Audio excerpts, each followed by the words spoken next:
तरी आपल्याला ऐकणार आहे. कृपया 2 मिनिट.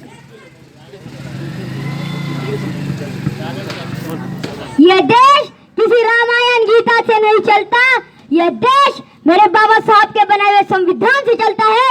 आज आप जहाँ पर खड़े हैं उसके लिए बाबा साहब लड़े हैं। आज आपके पास जो पेन है वो बाबा साहब की देन है। आज आपके पास जो कार है वो बाबा साहब के किए हुए उपकार है। विद्वान बनकर भारत की लिखी अद्भुत कहानी है, विद्वान बनकर भारत की लिखी अद्भुत कहानी है। याद करो उस भीम को, संविधान जिसकी निशानी है, संविधान जिसकी निशानी है। सबसे पहले आप सभी को युग परिवर्तक, युग बोधक, मानव जाति के एक प्रतीक, संविधान के महानायक डॉक्टर बाबा साहेब अम्बेडकर जिनकी जन्मदिन की हार्दिक शुभकामनाएं। मदरसा रविंद्र सरोने इयत्ता 5वीं का छात्र आज आप सबके सामने बाबा साहब के ऊपर अपने 2 शब्द बोलना चाहता हूँ।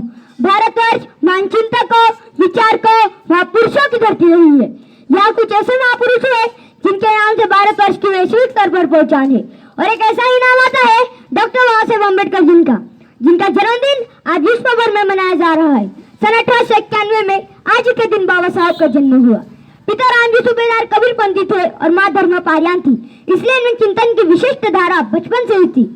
डॉक्टर बाबा साहेब अम्बेडकर जी ने अपने जीवन काल के 65 वर्ष देश को आर्थिक, सामाजिक, औद्योगिक, ऐतिहासिक, सांस्कृतिक इत्यादि विभागों में महत्वपूर्ण योगदान दिया। मैं हमेशा बाबा साहब के जीवन से प्रेरित रहा हूँ। जब भी जीवन में कठिनाइयां, मुश्किल आती है, बाबा साहब के संघर्षों का स्मरण करके खुद से निराशा संचालित करता हूँ। डॉक्टर बाबा साहेब अम्बेडकर जी की एक बात जो बहुत मोटिवेट करती है, जिन्होंने कहा था, मैं इसलिए जाग रहा हूँ क्योंकि मेरा समाज सो रहा है। आंखों में नींद बहुत है पर सोना नहीं है, आंखों में नींद बहुत है पर सोना नहीं है। यही कुछ करने की उम्र है दोस्तों, इसे खोना नहीं है, इसे खोना नहीं है।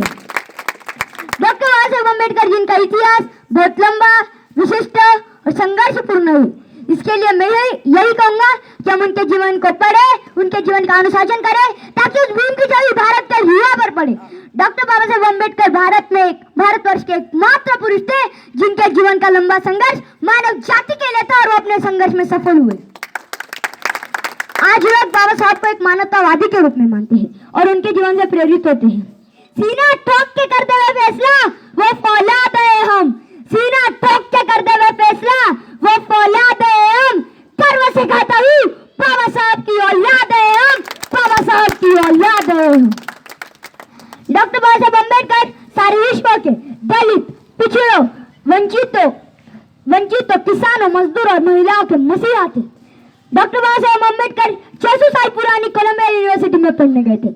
वहाँ पे टॉप 100 स्टूडेंट की लिस्ट निकाली गई थी। वहाँ पे नंबर 1 स्थान पर नाम था डॉक्टर बाबा साहेब अम्बेडकर जिनका। और आप जैसे कोलंबिया यूनिवर्सिटी के अंदर प्रवेश करेंगे वहाँ पे आपको बाबा साहब का एक बड़ा सा चित्र दिखेगा। उसके नीचे लिखा है, हमें गर्व है कि ऐसा छात्र हमारी यूनिवर्सिटी में पढ़कर गया और भारतवर्ष का संविधान लिखकर गया। उसके बाद कोलंबिया यूनिवर्सिटी के प्रांगण में डॉक्टर बाबा साहेब अम्बेडकर जिनका एक बड़ा सा पुतला है। उसके नीचे लिखा है द सिंबल ऑफ नॉलेज, ज्ञान का प्रतीक। और ये कैसे?